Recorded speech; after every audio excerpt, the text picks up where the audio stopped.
For the first time in history, people and machinery are working together, realizing a dream.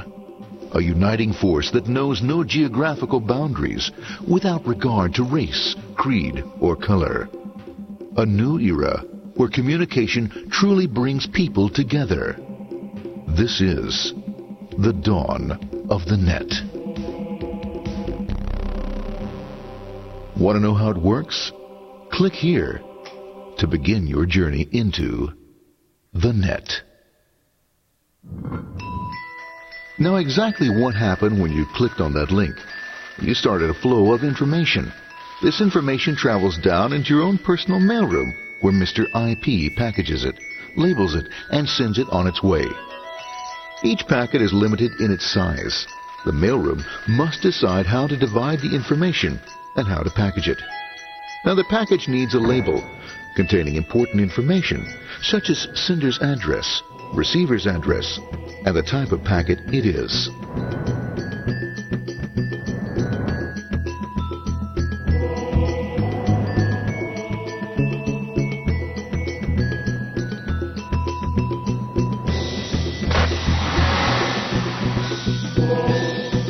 Because this particular packet is going out onto the internet, it also gets an address for the proxy server, which has a special function, as we'll see later. The packet is now launched onto your local area network, or LAN. This network is used to connect all the local computers, routers, printers, etc. for information exchange within the physical walls of the building. The LAN is a pretty uncontrolled place, and unfortunately, accidents can happen.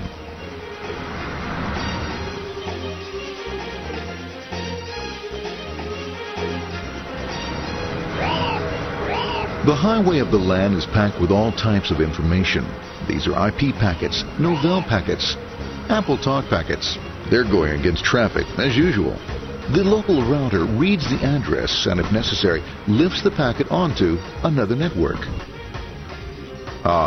The router, a symbol of control in a seemingly disorganized world. Oops, sorry about that. Let's put this one here, this one here. This one's here, this one goes here. I don't like this one. Let's go this one. Let's put here. A little bit left. Let's put this one here. Another channel here. Let's put that one here. Let's put that one here. There he is, systematic, uncaring, methodical, conservative, and sometimes not quite up to speed. Sorry. But at least he is exact, for the most part.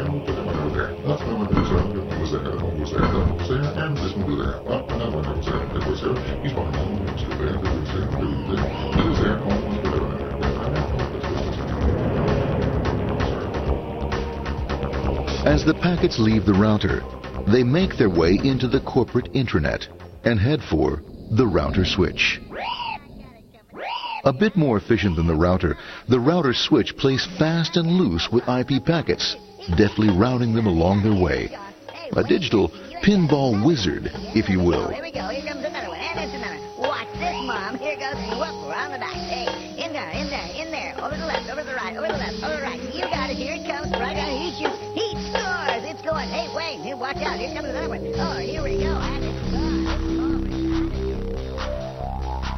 As packets arrive at their destination, they're picked up by the network interface, ready to be sent to the next level. In this case, the proxy.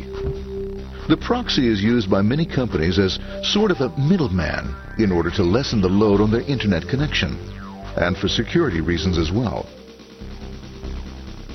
As you can see, the packets are all of various sizes, depending upon their content.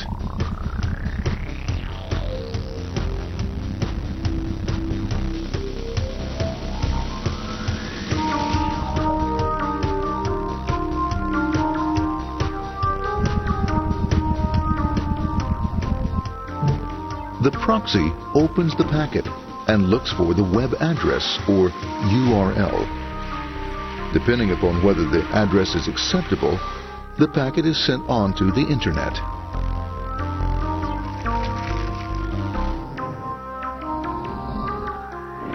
There are, however, some addresses which do not meet with the approval of the proxy, that is to say, corporate or management guidelines.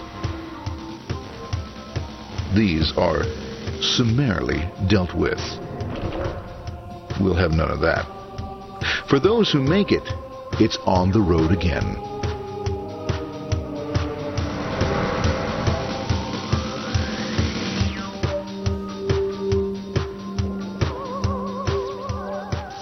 Next up, the firewall. The corporate firewall serves two purposes.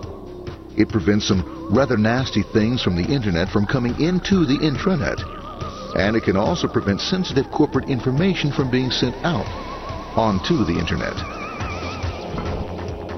Once through the firewall, a router picks up the packet and places it onto a much narrower road, or bandwidth, as we say. Obviously, the road is not broad enough to take them all. Now you might wonder what happens to all those packets which don't make it along the way. Well, when Mr. IP doesn't receive an acknowledgement that a packet has been received in due time, he simply sends a replacement packet. We are now ready to enter the world of the Internet. A spider web of interconnected networks which span our entire globe. Here, routers and switches establish links between networks. Now, the net is an entirely different environment than you'll find within the protected walls of your LAN. Out here, it's the Wild West. Plenty of space, plenty of opportunities, plenty of things to explore and places to go. Thanks to very little control and regulation, new ideas find fertile soil to push the envelope of their possibilities. But because of this freedom, certain dangers also lurk. You'll never know when you'll meet the dreaded ping of death. A special version of a normal request ping, which some idiot thought up to mess up unsuspecting hosts. The paths our packets take may be via satellite, telephone lines, wireless, or even transoceanic cable. They don't always take the fastest or shortest routes possible, but they will get there. Eventually. Maybe that's why it's sometimes called the worldwide wait. But when everything is working smoothly, you can circumvent the globe 5 times over at the drop of a hat. Literally. And all for the cost of a local call or less. Near the end of our destination, we'll find another firewall. Depending upon your perspective as a data packet, the firewall could be a bastion of security or a dreaded adversary. It all depends on which side you're on and what your intentions are. The firewall is designed to let in only those packets that meet its criteria. This firewall is operating on ports 80 and 25. All attempts to enter through other ports are closed for business.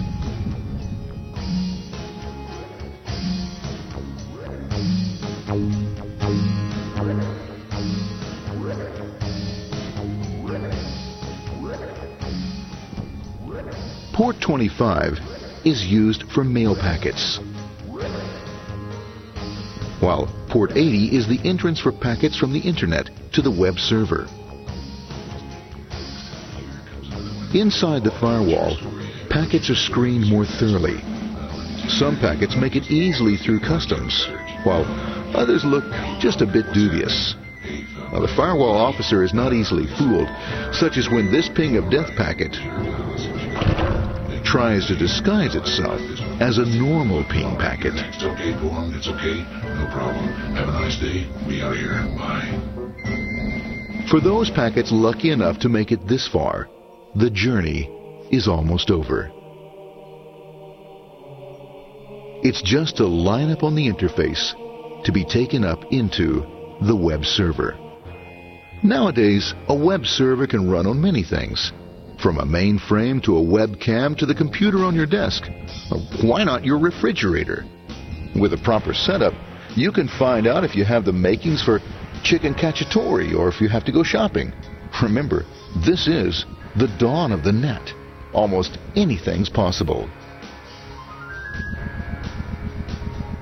One by one, the packets are received, opened, and unpacked. The information they contain, that is, your request for information, is sent on to the web server application.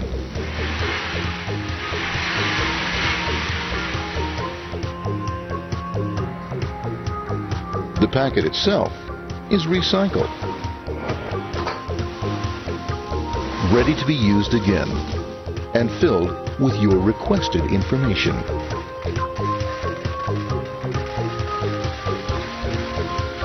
Addressed and sent out on its way back to you. Back past the firewall, routers, and on through to the internet. Back through your corporate firewall.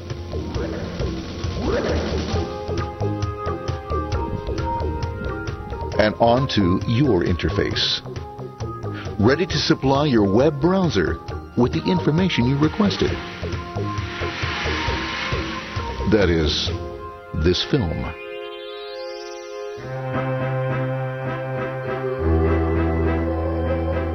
Pleased with their efforts and trusting in a better world, our trusty data packets ride off blissfully into the sunset of another day, knowing fully they have served their masters well.